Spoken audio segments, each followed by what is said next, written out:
The elite guard of the Black Palace Watch had a pretty impressive reputation as a fearsome group of warriors highly trained in martial arts, armed and unarmed combat. They were also supposedly well versed in the cold, bloody arts of torture, interrogation, and probably a few other things as well, up to and including cross-stitch, body cavity searches, and yodeling. Of course, they were not nice guys. Not even the average Corsair liked or had time for them. They were nice to watch at a distance, marching smartly in columns and strutting around the Black Palace like black, frilly, puffed-up turkeys. They kept to themselves, had no friends outside of their circle, and no master other than the reigning patron himself. They followed no one else, they obeyed no one else, and they hated everyone else. At least that was the myth. Despite how close to the truth the myth might be, Blackheart and his companion had set off across the road from the tavern to find out. Taking all this into consideration, Brenton was just thinking, in a mad, terrified and simultaneously impressed as shit sort of way, imagine what skill or luck must have been required to see the two guards of the Black Watch lying dead at the foot of the ramp. He lingered and stood staring at the bodies for a moment, awestruck. Both guards ended, abruptly right above the neck guards of their body armour. Their heads, still in their helmets, had rolled a short distance away, like they were glad to be somewhere else. Both showed what could only be expressions of terminal surprise on their faces. Both guards had crumpled without getting off a single shot, but then they hadn't expected this at all. And anyway, armour is no good against a really sharp blade applied to parts of the body where there isn't actually any armour. No gunshots had been fired, there'd been no shouting or screaming, just a few lightning-quick swings of the sword Blackheart had been carrying. At least, that's how it seemed to Brenton. Either the Black Palace Watch was slipping of late, or Mr. Blackheart over there was very, very good at what he did. The man, desperately wishing to be the man formerly known as Blackheart, silently sheathed his sword and stepped over each of the corpses in turn on his way to start up the ramp they had been guarding. Still shaking his head in amazement, the young Ensign Brenton followed his new hero up the ramp, toting a really impressive-looking unused Brackmeister 440 in each hand. Two more guards came rushing out of the dark moor at the top of the ramp, helmet plumes bobbing, weapons ready. As well versed as Blackheart appeared to be with the blade, the same was true for guns, as Blackheart demonstrated within the next few seconds. The silenced weapon spat.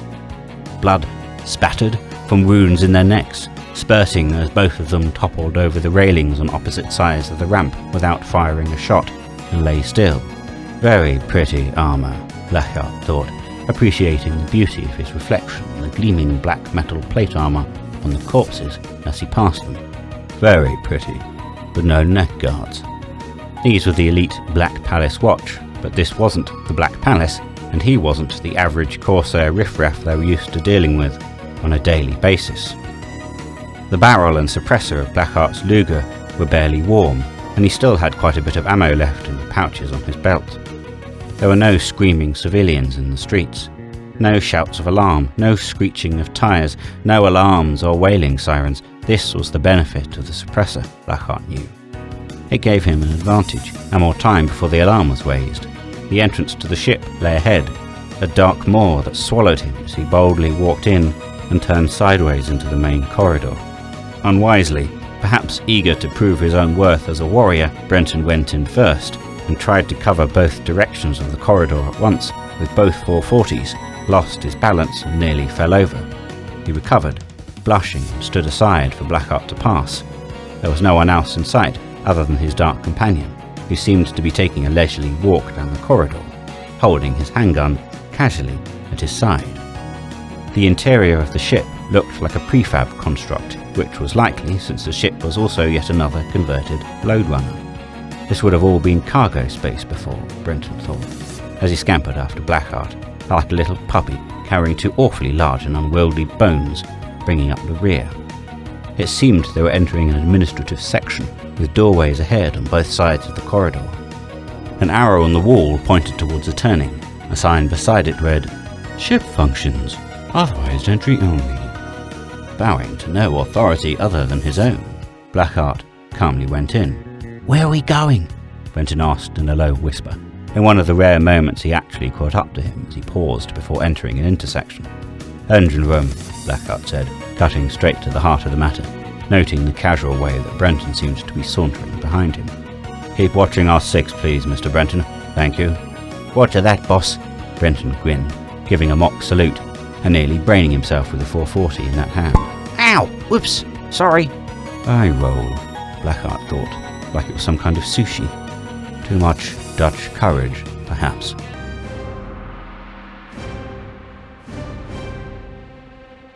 Two ships, two crews, one wild adventure. For nearly a century, the fearsome Corsairs had waged a campaign of terror against the human colonies, plundering and making travel along the space lanes that were the lifelines of the Terran Empire a risky business. The fact that while they had done so, they'd succeeded in keeping the location of their base a closely guarded secret had become a sore point for the Terran Space Fleet.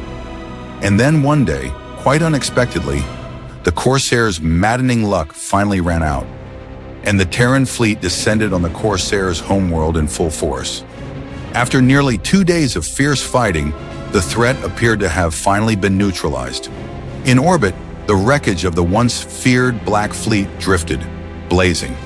Below, the Corsair civilization breathed its last, like a dying phoenix waiting on its chance to be reborn. If not on Meradinis, then somewhere else. Like every soldier who leaves home to go to war, Adam hoped to return to the arms of his love.